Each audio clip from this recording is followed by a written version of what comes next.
Hey, welcome back to an ice cold Michigan. We got our Black Friday special here today. We got that in the mail. UPS guy carried that up the driveway, and we're going to put it into Cousin Larry's rig. That's Larry right there.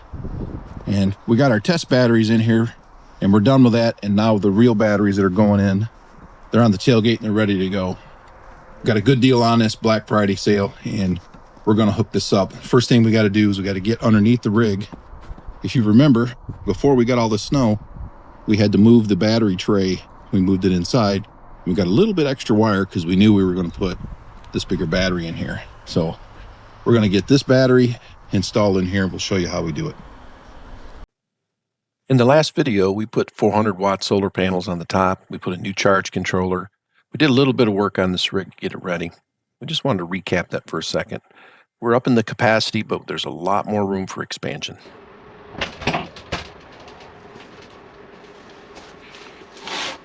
So notice there's no white stuff on the ground. Not yet, anyway. So we brought this battery in our rig for the night just to get it warmed up, and we're going to put a charge on it. And we'll take it to Larry's tomorrow, or the next day after that. We'll put it in. As you can see, REDODO, like many other manufacturers, they go above and beyond to package the product and protect it from the shipping gods. These things will get beat up from time to time, but they go the extra mile. It's got really thick foam, as you can see. Double wall corrugated containers. Yeah, it's got a plastic membrane wrapping up everything. So to be expected, I've never had any damage in the 3 batteries I've used.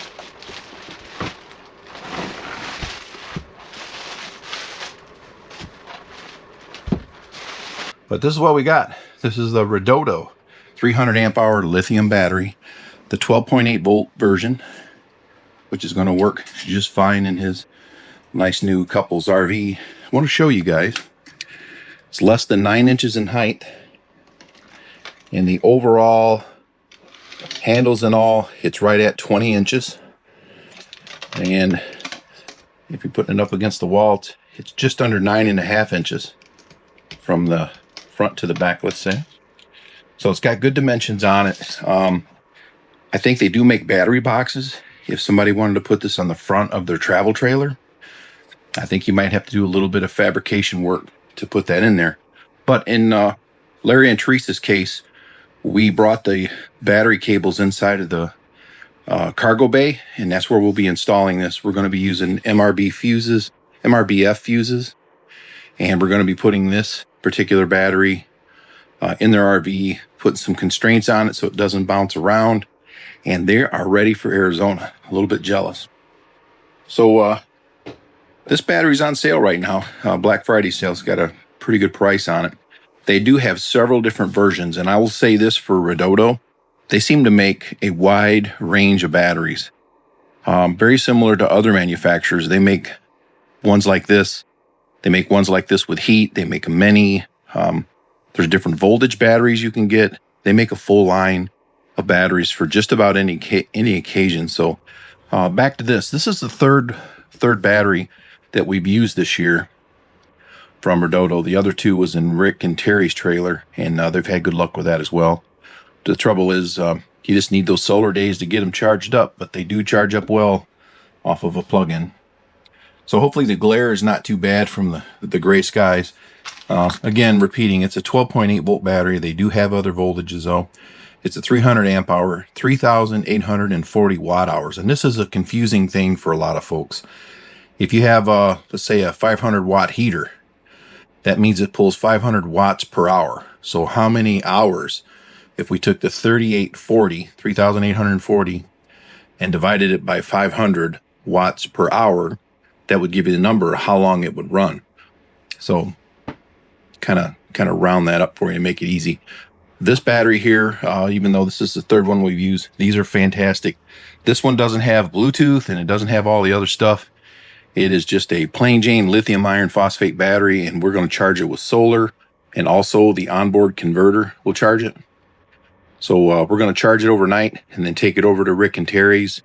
I'm sorry, wrong place. We're taking it over to Larry and Teresa's, and we're going to mount this thing so they can get gone to Arizona and enjoy the nice weather. So just checking. I just turned this charger on. This is a little Walmart charger that has different profiles, but it will do lithium. And since these come about 75%, 50 to 75% charged, we're just going to charge it nice and slow. But the voltage when I turned this on was 13.6, so it was in good shape. So we're going to let this thing run. It might take it a couple hours to top off, but we're in no hurry. It's about to snow out. Well, as a matter of fact, it is snowing out. Here we go. So while we're getting this battery in position, I had to go underneath and cut the wire tie where I had these cables bundled up. I had an extra foot or 16 inches or so. But let's talk about this fuse real quick. So you want to make sure you don't exceed, you can't let the inverter hurt itself. The inverter does have a breaker on it. We put a 200 amp fuse in here, and this is the marine style battery terminal fuse. These are really good. There's several out on the market. I only use the Bojack. I've never had any problems with those. We did a couple random tests a few years ago, and some of the 100 amp fuses wouldn't blow until it was 160 amps. I'm talking about some of the cheaper ones made way overseas. So I like to use the Bojack. They are very accurate. If you put a 200 amp fuse, about 210, 215, they'll blow. That's what you want. So anyway, you can see me going up and back and up and back. We got the wires where we need them. And now we're going to get all this stuff tucked in place and tightened down. You see the little brass bar at the top. That device is the battery shunt, which is out of view of the camera. That's going to give us an accurate view of the status of that battery, its state of charge, especially if it's being used to charge by solar or converter. This thing's going to tell you where you're at. Think of a battery shunt as a battery gas gauge. It's going to tell you the capacity and the duration you have left until empty, or if you're charging, it's going to tell you how long until you have a full charge. So whether you get a wireless one or a wired one like we have in this case, highly recommend using a shunt. So this is the battery's final resting place, and we're going to connect it and get it married up to the system and set the shunt so that it's calibrated, and we'll let it look with let it mate up with the converter. And while that's happening, we'll flip through this manual. I'm going to spare you the details, but if you get a battery, please take 5 minutes and read through it. This is where you get your parameters to set your shunt. It's got tips and tricks on how to connect it, whether you're using multiple batteries, series, or parallel connection. Just take the time to read it. Here's the shunt. I'm taking the values from the book and setting it up. Full range on this battery is about 13.4. Right now it's showing 13.6. And I got it set down to 10.5 volts at the bottom. That's going to give us a really accurate scale for this battery. And of course, the 300 AH you see represents a full tank of electric. Remember what I said?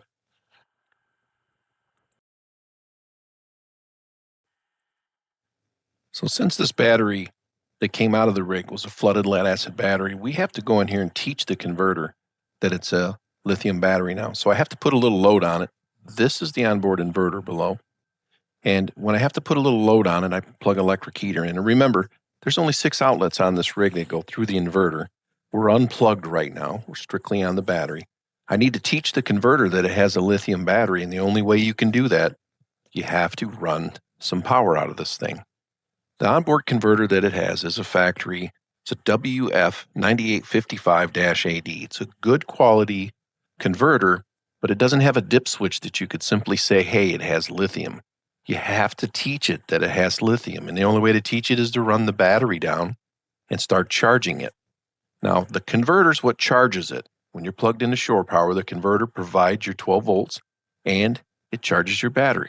So that's what I'm doing here. I'm going to charge it, and here's a screenshot of the onboard converter. These converters you can pick up just about anywhere. They're good quality converters, but you have to teach them that it has a lithium battery by running it down. These are typically located right behind the fuse panel. And don't worry, if you don't have the AD, it's not the end of the world. You can still use it. It won't top your battery off all the way, but it's easy to change. As you can see, this one's on sale. So it's time to pack this thing up. And Larry's a bit of a carpenter, so we made these little wood walls that we're going to screw down, and believe it or not, this will have a top on it. and it's a cargo base, so you can still put stuff on it if you choose to. So kudos to Larry. He's going to finish this one. The weather's warmer in Arizona.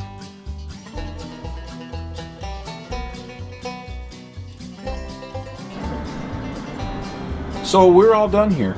This thing is ready for Arizona, and I have to say I'm a little bit jealous, especially with all that snow out there here in Michigan.